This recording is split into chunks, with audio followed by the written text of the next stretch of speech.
Hello everyone, I am Namrata Jaswal. I am going to teach you M.H. Abrams, a glossary of literary terms. Now I am going to teach you about autobiography. Autobiography means होता है आत्मकथा, मतलब self के बारे में जब लिखा जाता है, अपने लाइफ स्पैन में जो भी घटनाएं घटित हुई हैं उसमें उसके बारे में जब लिखा जाता है तो उसे ऑटोबायोग्राफी कहते हैं. Autobiography is a biography written by the subject about himself और हरसेल्फ. जब कोई मेल या फीमेल खुद के बारे में खुद को ही सब्जेक्ट बना करके उस पर जीवनी लिखते हैं तो उसे कहते हैं autobiography. It is to be distinguished from the memoirs. यह मेमोयर से क्या है, अलग है. मेमोयर क्या होता है? In which the emphasis is not on the author's developing self but on the people and event that the author has known or witnessed.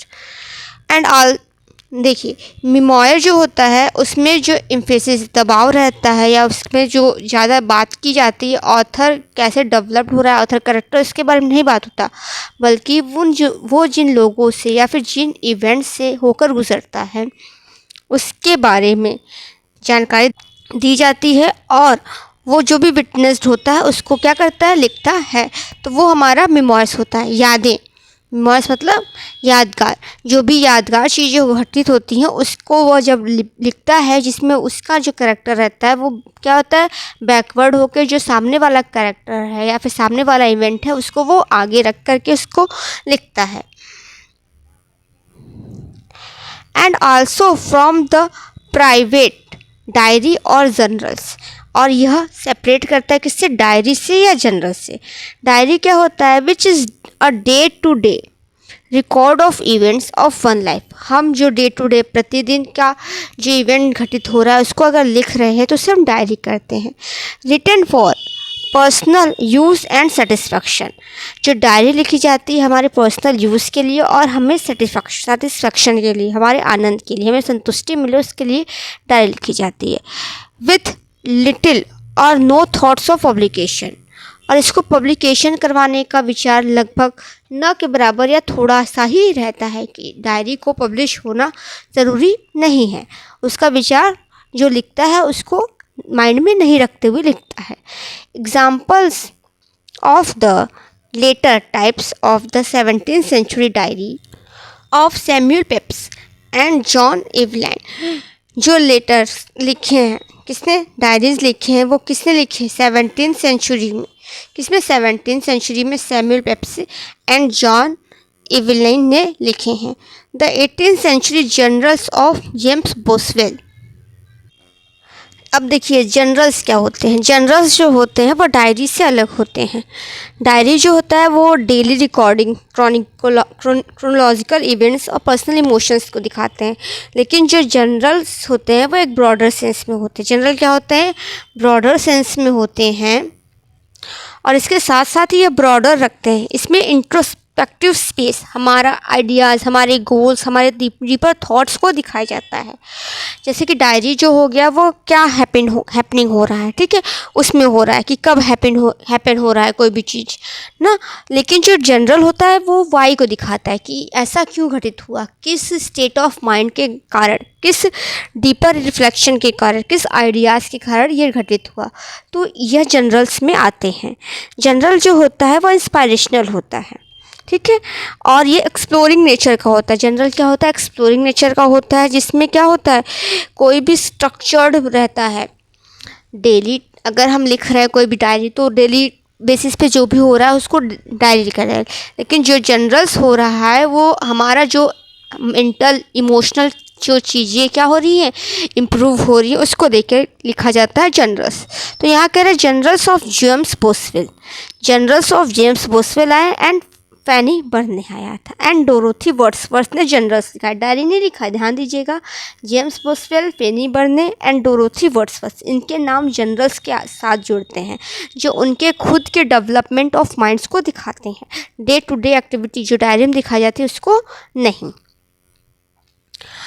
Dorothy Wordsworth remarkable journals written 1798 to 1828 के दौरान उन्होंने journals लिखे थे, but not publish until long after her death. लेकिन यह उनके मृत्यु के बाद ही क्या हुई है, पब्लिश हुई है। डोरोथी वर्ड्सवर्थ जो विलियम वर्ड्सवर्थ की बहन है, उनकी मृत्यु 1855 में हुई है, लेकिन उनके जो जर्नल्स हैं वो कब पब्लिश हुए हैं, 1897 में। 1897 में डोरोथी वर्ड्सवर्थ के जर्नल्स पब्लिश्ड हुए हैं, जिसमें उनके ग्रासमेरे जर्नल्स और एल्फेक्सन जर्नल्स के नाम इंक्लूड होते हैं। ठीक है। The first fully developed autobiography is also, अब देखिए यहाँ पे ऑटोबायोग्राफी से यहाँ से स्टार्ट हुआ है। ठीक है। जो कह रहे हैं the first fully developed autobiography is also most influential. जो फर्स्ट फुल्ली ऑटोबायोग्राफी है वह बहुत ही क्या है, प्रभावशाली है। इसका नाम क्या है, the confessions of Saint Augustine, written in the 4th century. Saint Augustine जो है वो 4th सेंचुरी से बिलोंग करते हैं, जो कि इन्होंने जो ये बुक लिखा है यह टोटल 13 बुक्स में है। ये कितने, कन्फेशंस ऑफ सेंट अगस्टाइन जो है वो 13 बुक्स में है, और ये लैटिन लैंग्वेज में, किस लैंग्वेज में है, लैटिन लैंग्वेज में है। The design of this profound and the subtle spiritual autobiography, इसमें जो ये लिखे हैं वह स्पिरिचुअल ऑटोबायोग्राफी लिखे है कि यह एक क्रिश्चियनिटी को क्या करते हैं, अडॉप्ट करते हैं। इनका माइंड पहले करप्टेड रहता है, बाद में 40s अपने जब 40 वर्ष के बाद यह क्रिश्चियनिटी को या फिर रिलीजियस थीम को, स्पिरिचुअलिटी को एक्सप्लोर करते हैं। तो उसके दौरान जो इनका इंटेलेक्चुअल डेवलपमेंट होता है, स्पिरिचुअल डेवलपमेंट होता है, उसको अपने इस कन्फेशंस ऑफ सेंट अगस्टाइन में अपने इस ऑटोबायोग्राफी को उन्होंने लिखा है। सेंटर्स, और ये जो सेंटर्स केंद्र करता है on what become the crucial experience in Christian autobiography, कि कैसे उन्होंने क्रूशियल एक्सपीरियंस अनुभव किया और कैसे वो क्रिश्चियनिटी की ओर क्या हुए, आगे बढ़े, माइंड उनका स्पिरिचुअल हुआ।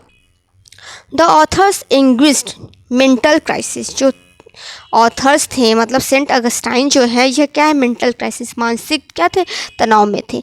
And a recovery and conversion in which he discover the Christian identity, और इन्होंने क्या किया, रिकवरी की उस मेंटल क्राइसिस से, और कन्वर्जन अपने आप को चेंज कर दिया, किसमें, discover his Christian identity and religious vocations, और अपने क्रिश्चियनिटी को, आइडेंटिटी को पहचाना और क्या क्या, रिलीजियस धार्मिकता की ओर आगे बढ़े।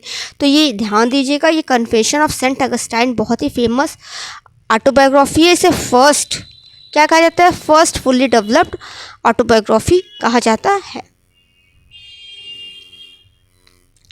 माइकल डी मॉन्टेग जो है, इन्होंने एसेज लिखा, क्या लिखा, एसेज, पब्लिश इन 1580s। इन्होंने जो एसे लिखा यह इनफॉर्मल था, मतलब इन्होंने अपने जो लाइफ में अनुभव किया ऑटोबायोग्राफी के रूप में उन्होंने अपने एसेज में दिया। आपने बेकन्स के एसे सुना होगा जो फॉर्मल है ना, लेकिन मॉन्टेग का एसे जो है वो इनफॉर्मल है, और इसीलिए इसको ऑटोबायोग्राफी के अंदर इंक्लूड किया गया है। Letter are published in 1580s and in later expansion, इसका जो विस्तार है, constitute in their sum of the first great instance of autobiography self revelation that is presented for the inherent interest rather than the for religious और didactic purposes.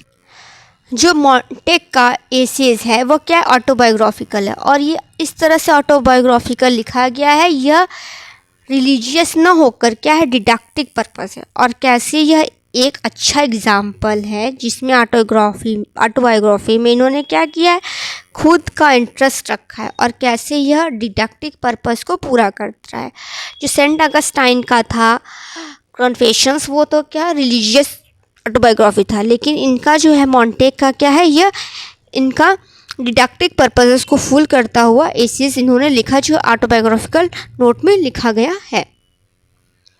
Among later distinguished achievements in secular मतलब क्या होता है, जो worldly things के बारे में बात करता है, सेल्फ डेवलपमेंट की बात करता है, रिलीजियस नहीं बात कर रहा है। ठीक है।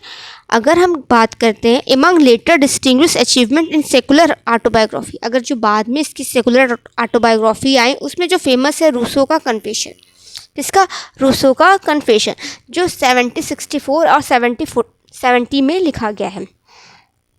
गोथे इसका डिस्टिंक्ट्स एंड वारहिट पोइट्री एंड ट्रुथ, ये 1810 से 31 में लिखा गया है। ये क्या है, सेकुलर टाइप्स के हैं, मतलब इन्होंने जो वर्ल्डली थिंग्स को देखा है, जो सांसारिकता जीवन व्यतीत किया है, उस टॉपिक को लेकर इन्होंने अपनी ऑटोबायोग्राफी लिखी है।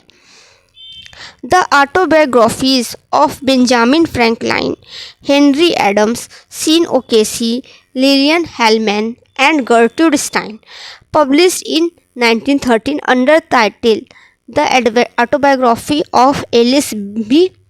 Tolkas में इनको पब्लिश करा गया है। And the autobiography of Malcolm x 1964 में पब्लिश्ड है। और ये सब किस टॉपिक पे है, ये सब ऑटोबायोग्राफीज़ हैं जो क्या है, सेकुलर हैं। ये सब ऑटोबायोग्राफी किस में है, सेकुलर टाइप्स में है।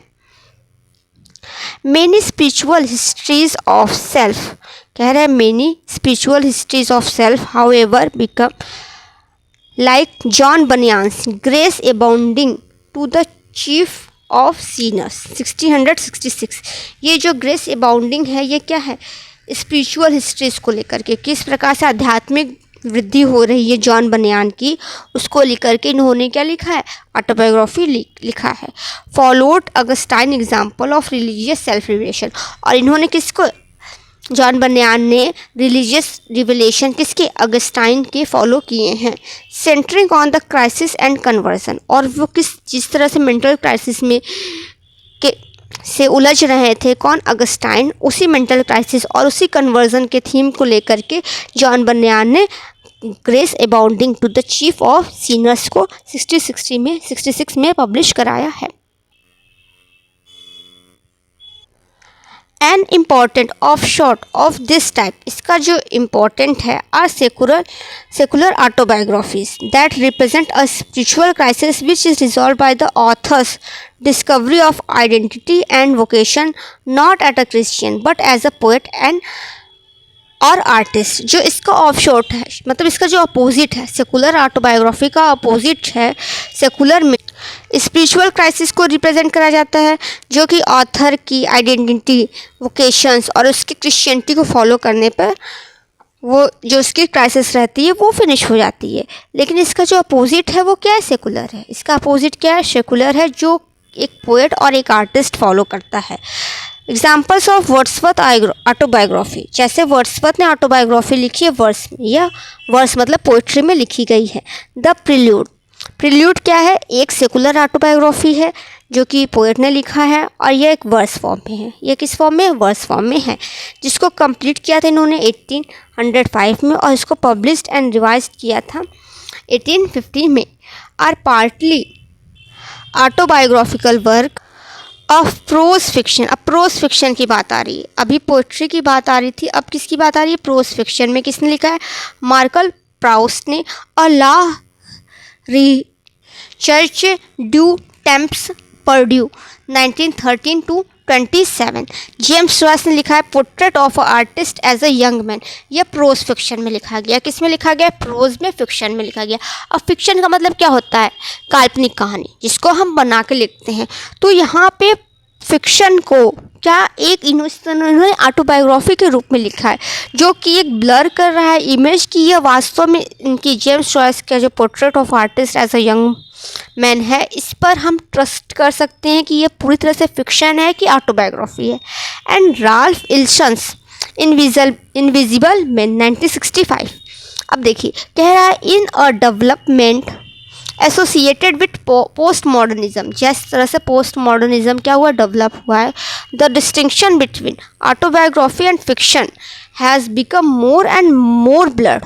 ऑटोबायोग्राफी में और फिक्शन में ब्लर कर पाना, अंतर कर पाना बहुत ही क्या है, डिफ़िकल्ट हो गया है, क्योंकि हम नहीं समझ पा रहे कि जो फिक्शन लिख रहा है ऑथर, यह वास्तव में उसकी ऑटोबायोग्राफी है कि यह क्या है, फिक्शन है। As authors include themselves under their own names in novels, जो उसमें करेक्टर लिख रहा है नॉवेल्स में, वह क्या अपने खुद के नाम दे रहा है, उसमें जो मेन कैरेक्टर दे रहा है वो अपने खुद का नाम को दे रहा है। Write autobiographies in the asserted modes of fiction, और असर्टेड मोड्स दे रहा है फिक्शंस का। और as the Maxine constant the women's warrior 1975 mingle fiction and personal experience as a way to get one's essential life story. जैसे कि Maxine Hong Kingston का example है वुमेन बैरियर। इसमें क्या कर रहा है, मिंगल कर रहा है फिक्शन को मिक्स कर दे रहा है किससे, पर्सनल एक्सपीरियंस से, जो उसने पर्सनल एक्सपीरियंस लाइफ को देखा है, as a way to get one's essential life story, अपने लाइफ के स्टोरी को डिपिक्ट कर दे रहा है किसमें, फिक्शंस में। तो इससे क्या हो रहा है, हमारा ऑटोबायोग्राफी और फिक्शन का जो पार्ट है वो मिक्स हो जा रहा है, क्या हो रहा है, मिंगल हो जा रहा है। तो इस तरह से आपने देखा कि ऑटोबायोग्राफी जो स्टार्टिंग में क्या था, सिंगल जो सब्जेक्ट है वो अपने बारे में लिख रहा है, बाद में उसमें आपने इंक्लूड किया कि कन्फेशंस जो आया सेंट अगस्टाइन का, उन्होंने स्पिरिचुअलिटी को दिखा, फिर एक सेकुलर आपको ऑटोबायोग्राफीज मिलेगी, फिर मॉन्टेग ने देख दिया, उसके बाद पोट्री में वर्स में लिखा है किसने, प्रिल्यूड लिखा है वर्ड्सवर्थ ने, फिर प्रोज फिक्शन को लेकर आया जिसमें प्रोज फिक्शन में क्या हो रहा है, ब्लर हो जा रहा है कि यह जो ऑटोबायोग्राफी है यह फिक्शन से क्या हो रहा है, मैच्ड हो जा रहा है, मिंगल हो जा रहा है। Thank you everyone for watching my channel.